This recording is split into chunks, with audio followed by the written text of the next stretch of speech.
Todo Israel foi listado nos registros genealógicos do livro dos reis de Israel.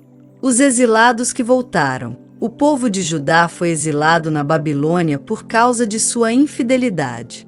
Os primeiros exilados a regressar às suas propriedades em suas respectivas cidades foram os sacerdotes, os levitas, os servidores do templo, além de outros israelitas. Alguns membros das tribos de Judá, Benjamim, Efraim e Manassés se estabeleceram em Jerusalém. Uma das famílias a voltar foi a de Utai, filho de Amiúde, filho de Onri, filho de Inri, filho de Bani, descendente de Pérez, filho de Judá. Do clã dos Silonitas, alguns dos que voltaram foram Asaías, o mais velho, e seus filhos. Do clã dos Zeraitas, alguns dos que voltaram foram Jeuel e seus parentes. Ao todo, voltaram 690 famílias da tribo de Judá. Da tribo de Benjamim, alguns dos que voltaram foram Salu, filho de Mesulão, filho de Odavias, filho de Asenua, Ibneias, filho de Jeroão, Elá, filho de Uzi, filho de Micri, e Mesulão, filho de Cefatias, filho de Reuel, filho de Ibnias. Todos esses homens foram chefes de clãs e estão listados nos registros genealógicos. Ao todo, voltaram 956 famílias da tribo de Benjamim. Os sacerdotes que voltaram.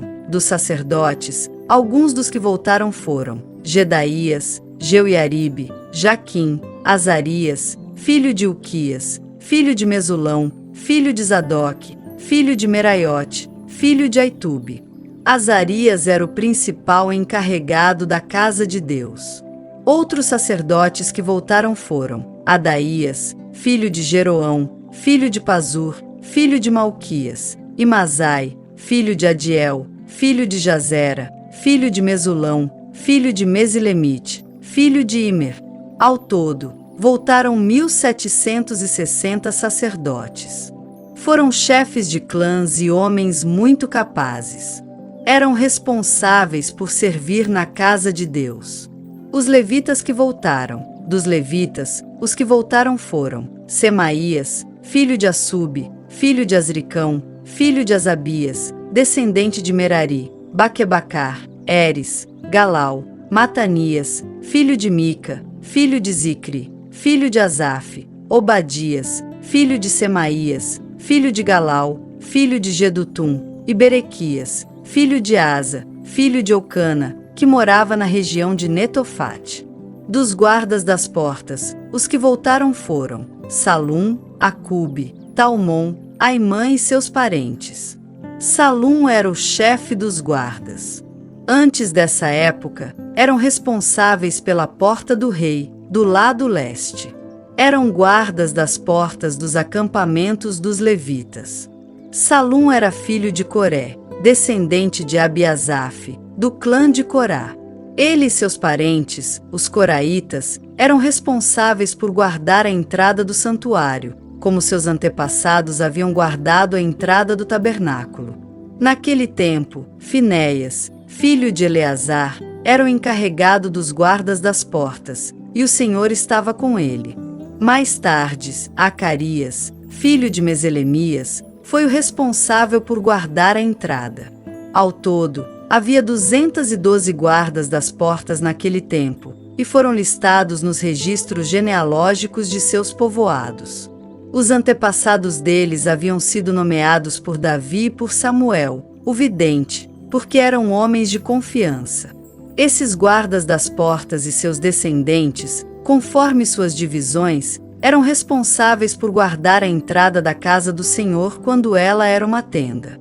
Os guardas das portas ficavam nos 4 lados, leste, oeste, norte e sul. Seus parentes nos povoados vinham de tempo em tempo dividir essa responsabilidade com eles por períodos de 7 dias. Os 4 principais guardas das portas, todos levitas, eram oficiais de confiança, pois eram responsáveis pelas salas e pelos tesouros da casa de Deus. Passavam a noite ao redor da casa de Deus, pois era seu dever guardá-la e abrir suas portas todas as manhãs. Alguns dos guardas das portas foram nomeados para cuidar dos diversos objetos usados no culto. Conferiam tudo que era retirado e devolvido, para que nada se perdesse. Outros eram responsáveis pela mobília, pelos utensílios do santuário e pelos suprimentos, como farinha da melhor qualidade, vinho, azeite, incenso e especiarias. Eram os sacerdotes, porém, que misturavam as especiarias. Matitias, levita e filho mais velho de Salum, o coraíta, era encarregado de assar os pães para as ofertas. E alguns membros do clã de Coate eram encarregados de preparar os pães colocados sobre a mesa todos os sábados. Os músicos, todos chefes de famílias levitas, moravam no templo. Eram isentos de outras responsabilidades, pois realizavam seu serviço dia e noite. Todos esses homens moravam em Jerusalém. Eram chefes de famílias levitas, listados como líderes nos registros genealógicos. Genealogia do rei Saul. Jeiel, pai de Gibeon, morava na cidade de Gibeon. Sua esposa se chamava Maaca, e seu filho mais velho, Abidom. Os outros filhos de Jeiel foram Zur, Quis, Baal, Ner, Nadab, Gedor, Aiós, Acarias e Miclote. Miclote gerou Semio. Todos moravam com suas famílias, próximos uns dos outros, em Jerusalém. Ner gerou Quis. Quis gerou Saul. Os filhos de Saul foram Jonatas, Malquizua, Abinadab e Esbozete. Jonatas gerou Mefibosete. Mefibosete gerou Mica. Os filhos de Mica foram Pitom, Meleque, Tareia e Acais. Acaz gerou Jada. Os filhos de Jadá foram Alemete, Asmavete e Zinri. Zinri gerou Mosa. Mosa gerou Benia. O filho de Bineá foi Refaías. O filho de Refaías foi Eleazar. O filho de Eleazar foi Azel. Estes foram os 6 filhos de Azel: Azricão, Bocru, Esmael, Searias, Obadias e Anã. Todos esses foram filhos de Azel.